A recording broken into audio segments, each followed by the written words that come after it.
জীবনে বারবার ব্যর্থ হয়ে যাচ্ছি, বারবার ঠকে যাচ্ছি, বারবার মানুষ আমার বিশ্বাস নিয়ে খেলছে।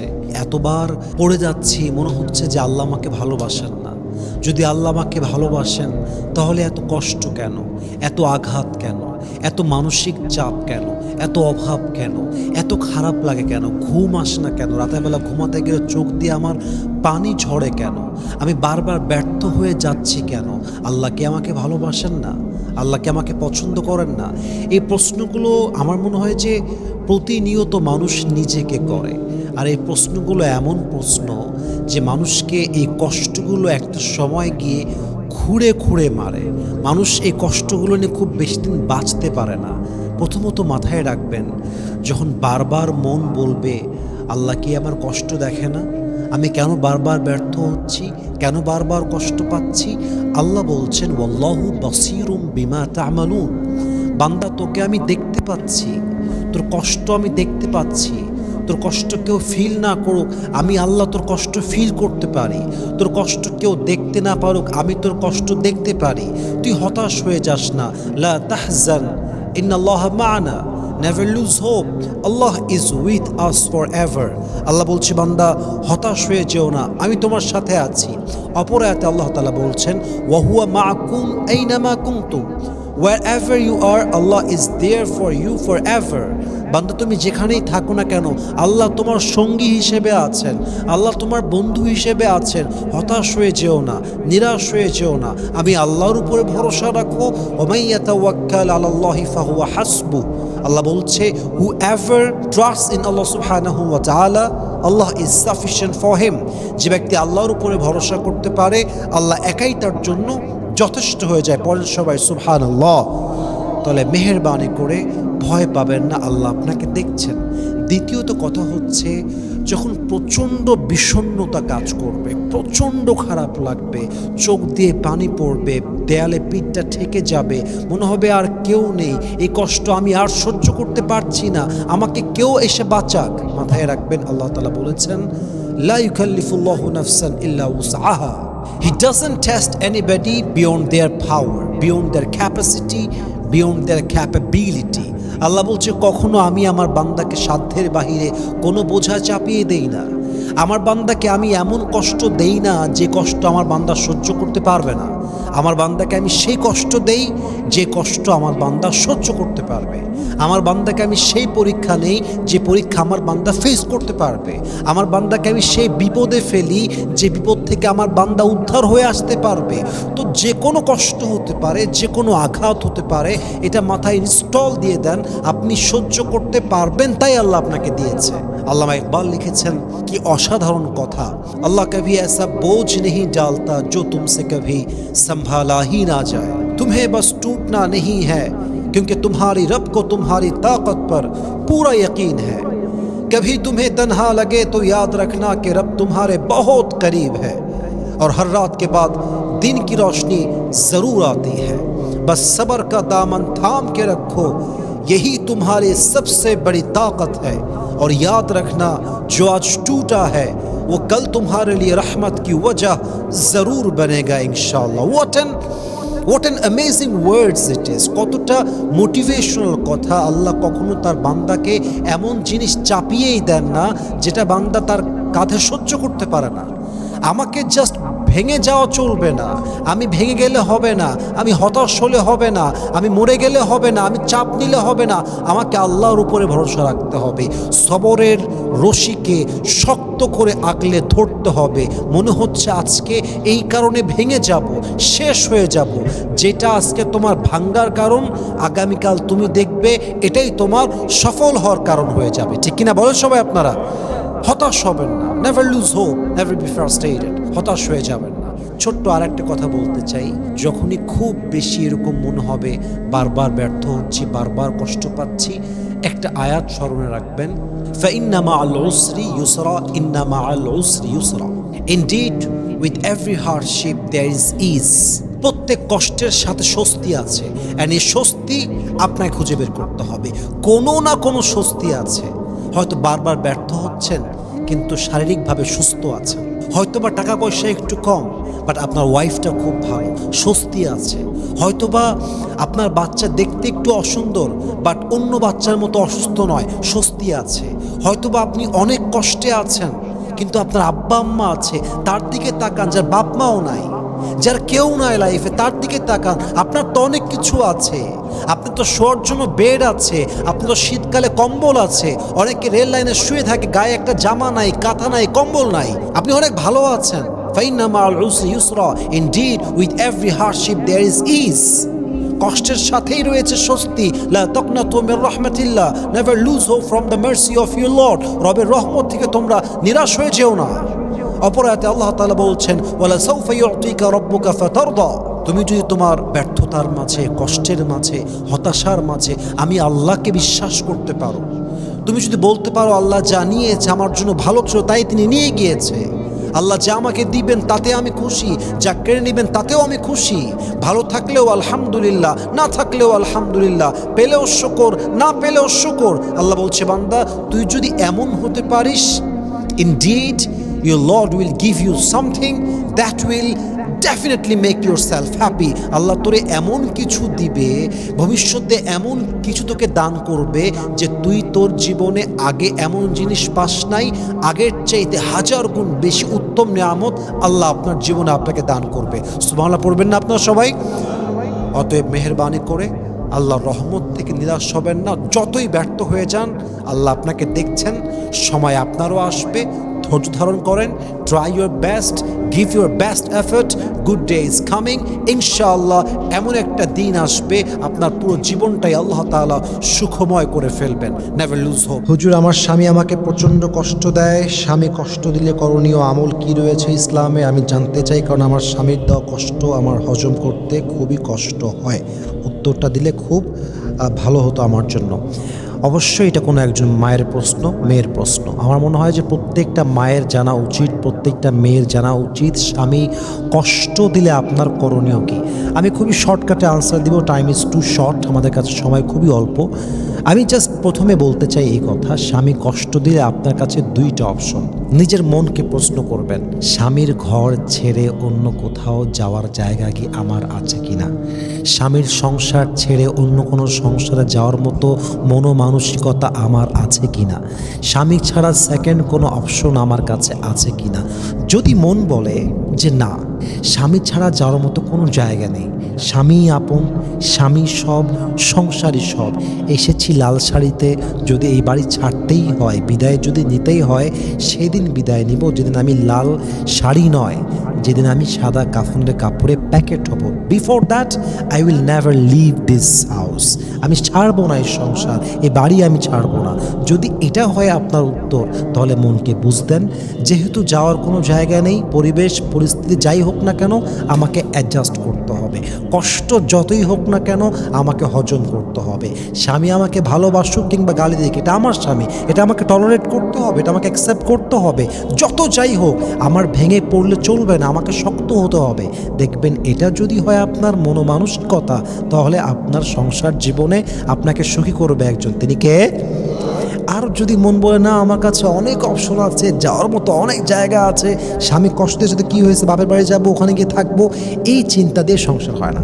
চিন্তা যখন এরকম হবে যে আমার স্বামী আপন, স্বামী সেরা, স্বামী সব, সংসারী সব, আসলে যদি আপনি একটু গভীরভাবে চিন্তা করেন, দেখবেন যে আপনি আপনার মায়ের বাসায় থাকলেও কিন্তু ঝগড়া হয়, মায়ের সঙ্গেও ঝগড়া হয়। অনেক মেয়ের তো এমন আছে, মায়ের সঙ্গে সকালে ঝগড়া, রাতে মিল, রাতে ঝগড়া, দিনে মিল। তো মায়ের সঙ্গে থাকলেও ঝগড়া হয়, শাশুড়ির সঙ্গে থাকলেও ঝগড়া হয়, মায়ের বাড়ি থাকলেও ঝগড়া হয়, স্বামীর বাড়ি থাকলেও ঝগড়া হয়।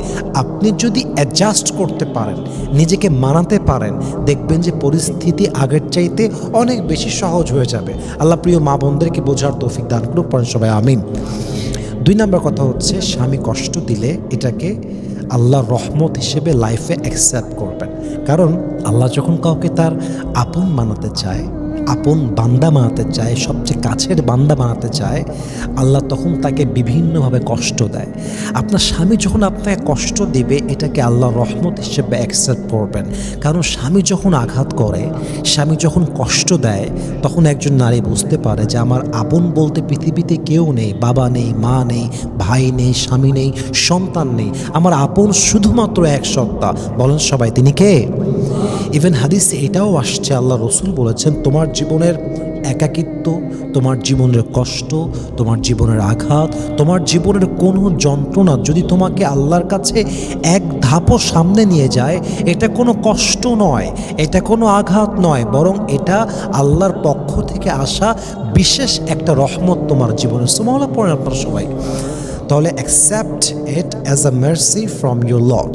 যদি হাজব্যান্ড কষ্ট দেয়, আল্লাহ রহমত হিসেবে নেবেন, দেখবেন যে কষ্টের পেইনটা অনেক কমে যাবে। আর একটা উপায় বলতে চাই, হাজব্যান্ড যদি খুব কষ্ট দেয়, খুব আঘাত দেয়, খুব অবহেলা করে, খুব পেইন দেয়, খুব চাপ দেয়, আল্লাহর কাছে দোয়া করবেন, জিকির করবেন, তাহাজ্জুদ পড়বেন, কোরআন তেলাওয়াত করবেন। আল্লাহর সঙ্গে যার সম্পর্ক যত স্ট্রং হয়ে যায়, দুনিয়ার মানুষের দেওয়া আঘাত তার জন্য তত বেশি সহজ হয়ে যায়। আল্লাহর সঙ্গে যার সম্পর্ক মজবুত হয়ে যায়, তখন সে দুনিয়াকে নিয়ে পরোয়া করে না, মানুষের কথা নিয়ে তার পরোয়া হয় না। তার চিন্তা জাস্ট একটাই হয়, আল্লাহ মিলা তো সব কুছ মিলা, আল্লাহ না মিলা তো কুছ ভি না মিলা। আল্লাহ যদি আমাকে দেখে খুশি হয়, আল্লাহ যদি আমার উপরে খুশি হয়, মানুষ আমাকে নিয়ে কি বললো, I don't care about it. তো আপনার সম্পর্ক যদি জিকিরের মাধ্যমে, তাহাজ্জুদের মাধ্যমে, নামাজের মাধ্যমে, ইবাদতের মাধ্যমে আল্লাহর সঙ্গে মজবুত আপনি করতে পারেন, দেখবেন হাজব্যান্ডের দেওয়া আঘাত আপনার জন্য সহজ করবে একজন, তিনি কে? সর্বশেষ একটা সত্য কথা বলে শেষ করতে চাই প্রিয় বোন আমার।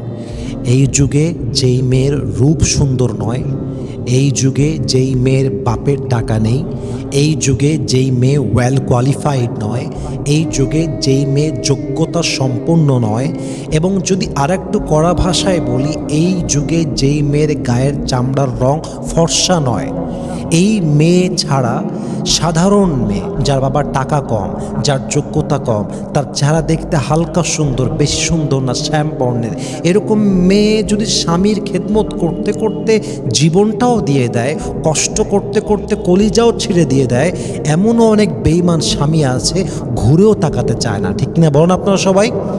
আমি সব স্বামীকে এক পাল্লায় মাপছি না, বাট আজকালকার যুগে মেয়েদের রূপের দাম অনেক বেশি, মেয়েদের সাদা চামড়ার দাম অনেক বেশি, মেয়েদের বাবার টাকার দাম অনেক বেশি, মেয়েদের যোগ্যতার দাম অনেক বেশি। এবং আমি প্রত্যেকটা মেয়েকে বলবো, স্বামীর খেদমত মন থেকে করবেন, আমার কোনো অবজেকশন নাই, স্বামীর ঘরে মন দিবেন, আমার কোনো অবজেকশন নেই, বরং এটা আমার সাজেশন যে মনোযোগ দেন, খেদমত করেন, বাট পাশাপাশি নিজের রূপের চর্চা করেন, নিজেকে সুন্দর রাখেন, ওয়েল কোয়ালিফাইড হন, যোগ্যতা সম্পন্ন হন, শিক্ষিতা হন।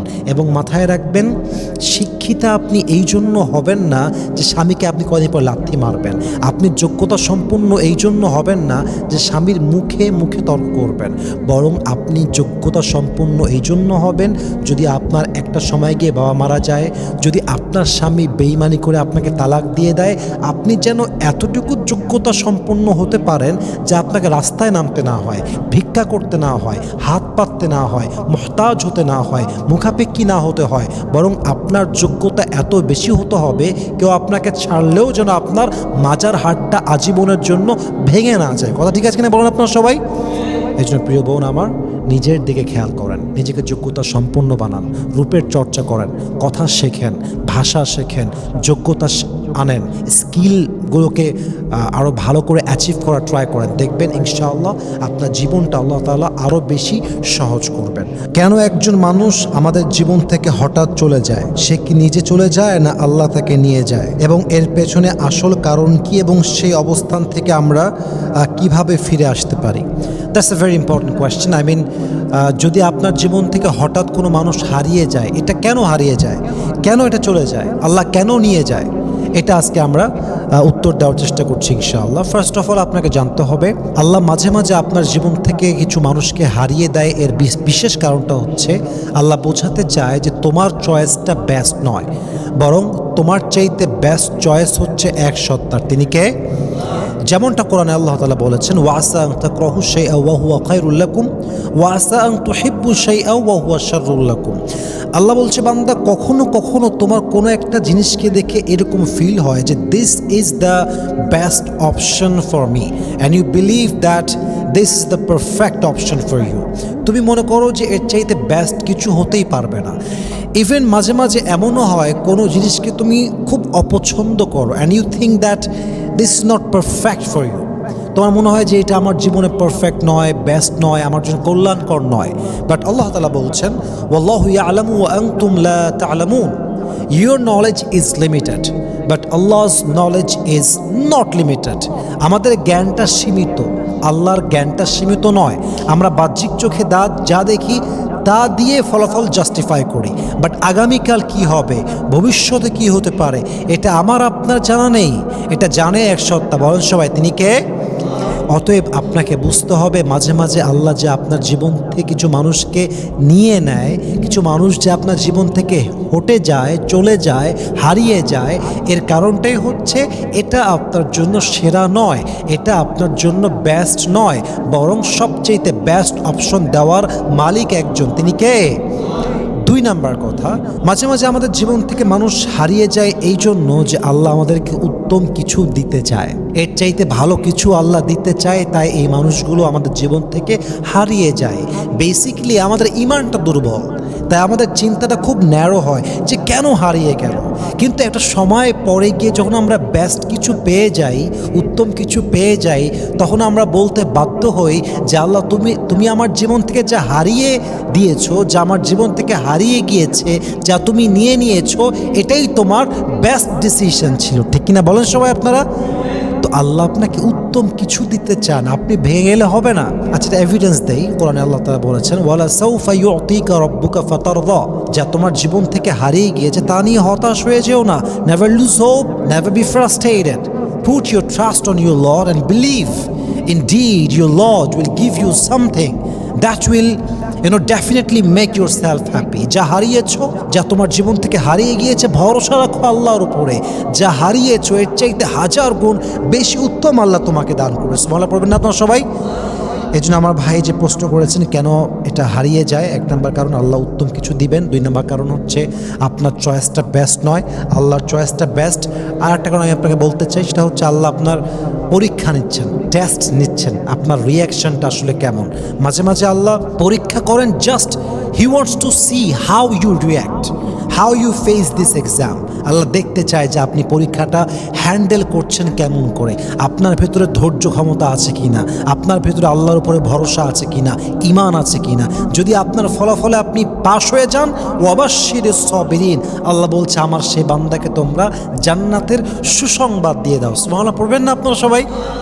অতএব নেভার লুজ হোপ, হতাশ হয়ে যাবেন না। এখন এই পরিস্থিতি, আমার প্রিয় ভাই লিখেছেন, পরিস্থিতি ওভারকাম করতে পারি কেমন করে? প্রথম কথা হচ্ছে আল্লাহর কাছে দোয়া করা যে আল্লাহ আমার জন্য যেটা উত্তম হয় তা তুমি আমাকে দান করো, এবং যেটা আমার জন্য উত্তম নয় তা তুমি আমাকে ভোলার তৌফিক দান করো।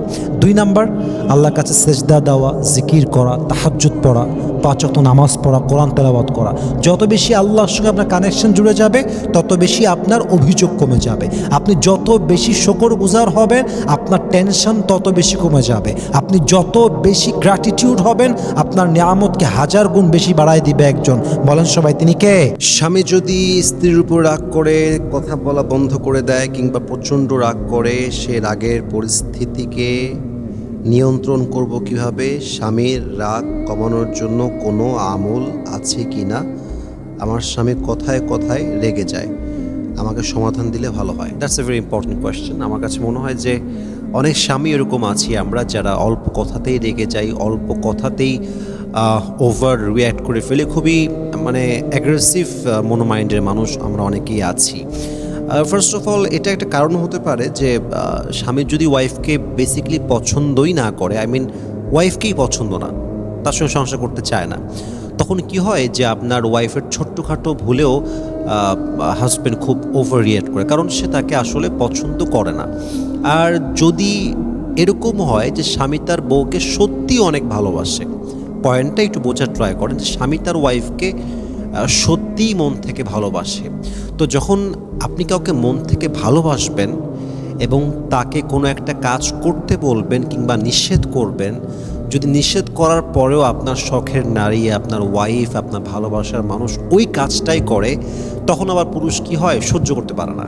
সো এই দুইটা সিচুয়েশন হতে পারে। কিন্তু যদি এই দুইটা সিচুয়েশন ছাড়া কোনো স্বামী এমন হয় যে কথায় কথায় রাগ করে, হুদাই রাগ করে, ও যে রাগ করে কেন তাও জানে না, কি যে জানে না তাও জানে না, এরকম অনেক স্বামী আছে হুদাই রাগ করে।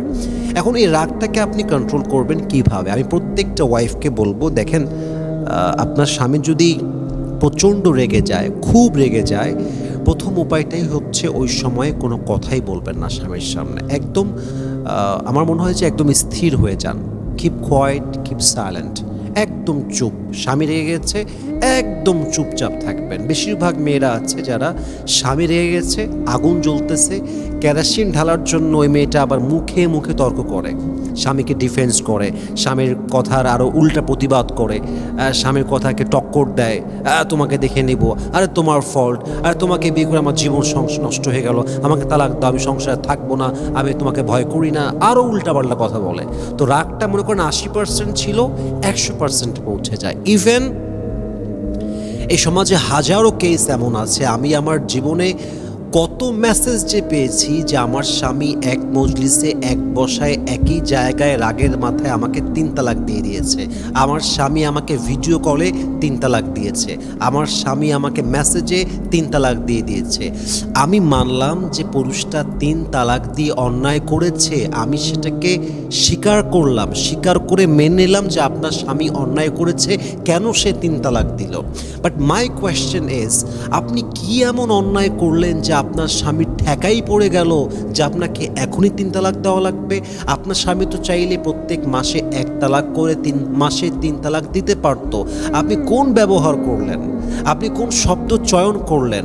আপনার আচরণটা কি এমন হয়ে গেল? আপনার মুখ দিয়ে এমন কোন কথা বের হয়ে গেল যে আপনার স্বামী আপনাকে সঙ্গে সঙ্গে তালাক দিয়ে দিল, সঙ্গে সঙ্গে 3 তালাক দিয়ে দিল? কেন এরকম হইল?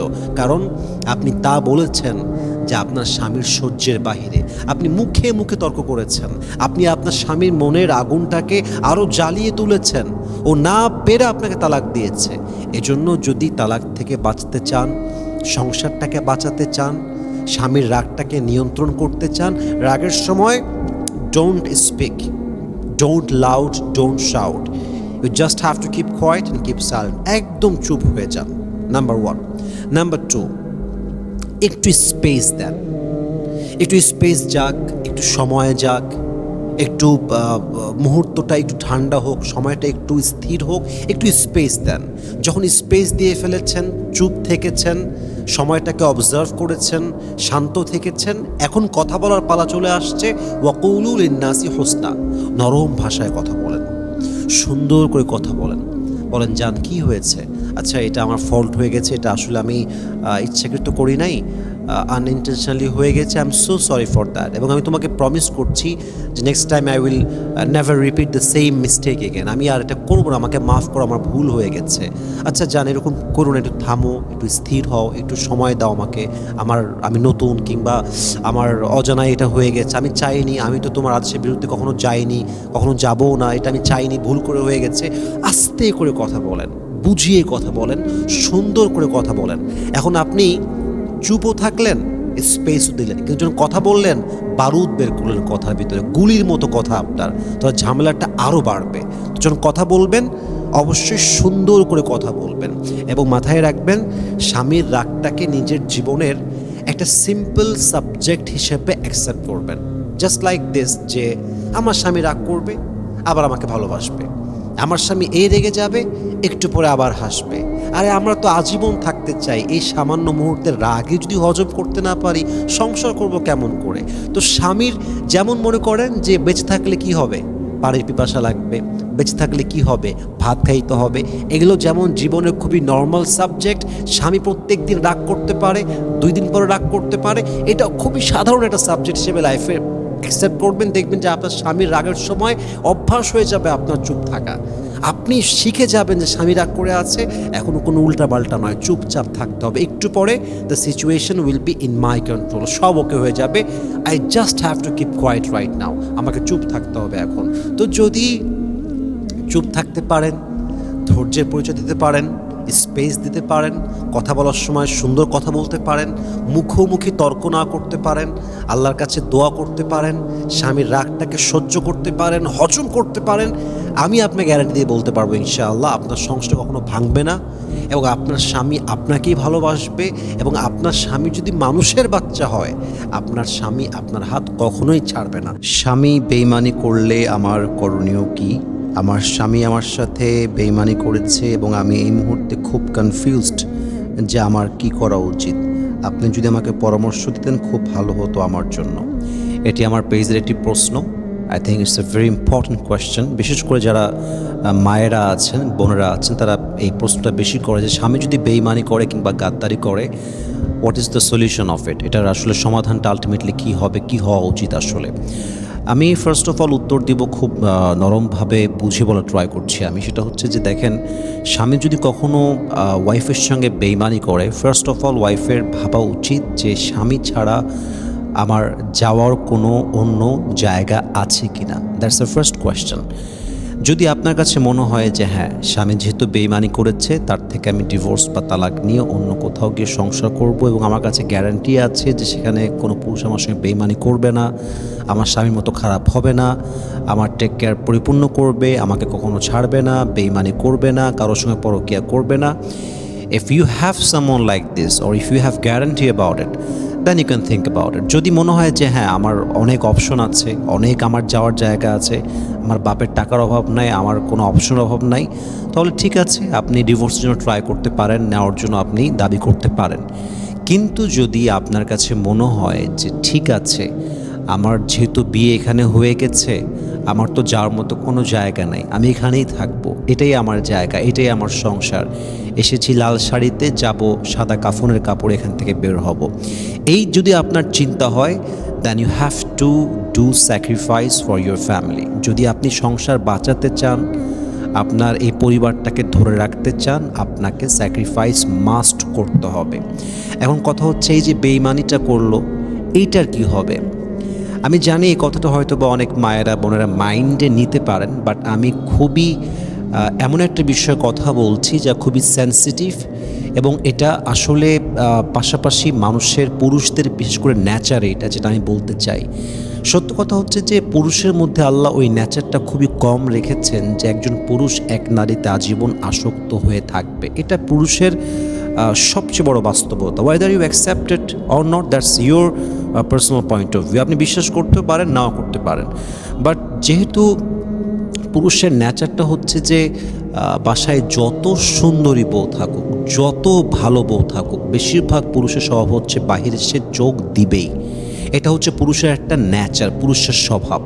তো আপনি আপনার মাথায় একটা কথা ইনস্টল দিয়ে দেন, আপনি যদি এই পুরুষকে রেখে আর এক পুরুষের কাছে যান, সে যে আপনাকে একদম সুন্দর করে ভালোবাসবে, কখনো বেইমানি করবে না, কোথাও কোনো পরকীয়া করবে না, কখনো অযত্ন করবে না, গালি দিবে না, এই চিন্তা যদি আপনি করেন, then I will say you are 100% wrong, you are absolutely wrong. আপনি ভুল জায়গাতে আছেন, আপনি ভুল চিন্তা করছেন। যদি কোনো নারী এটা অ্যাকসেপ্ট করতে পারে যে পুরুষের নেচারটাই হচ্ছে এরকম, যে পুরুষ মাঝে মাঝে পাল্টে যায়, এবং পুরুষের আরও একটা চিরচেনা নেচারটা হচ্ছে পুরুষের কাছে পাওয়া জিনিসের মূল্যটা অনেক কম, যেটা সে পায় নাই তার মূল্য পুরুষের কাছে 1000 গুণ বেশি। একজন নারীকে পুরুষ বিয়ের আগে যত মূল্য দেয়, যত সময় দেয়, যত ভালোবাসা দেয়, বিয়ের পর যদি সেই পরিমাণ ভালো সব পুরুষই বাসতে পারতো, তাহলে বাংলাদেশে ডিভোর্সের হার এত বেশি বাড়তো না। So it's the nature of man যে সে কখনো চেঞ্জ হতে পারে, আবার সে কখনো পরিপূর্ণ ভালোও থাকতে পারে।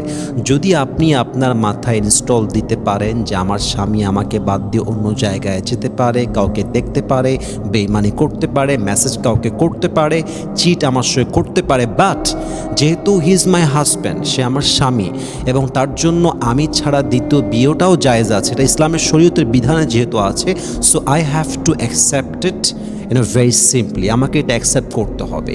যদি বিশ্বাস করেন প্রত্যেকটা মেয়ে যদি এই চিন্তা করে নিজেকে স্থির রাখতে পারে, যে কোনো মেয়ে সংসারে টিকতে পারবে। এর কারণটা হলো যে আমি যখন বুঝে যাব যে আমার স্বামী আমার সঙ্গে এরকম করতেই পারে বা এরকম হয়ে যেতেই পারে, তখন আমি সংসারে স্টে করতে পারবো, থাকতে পারবো।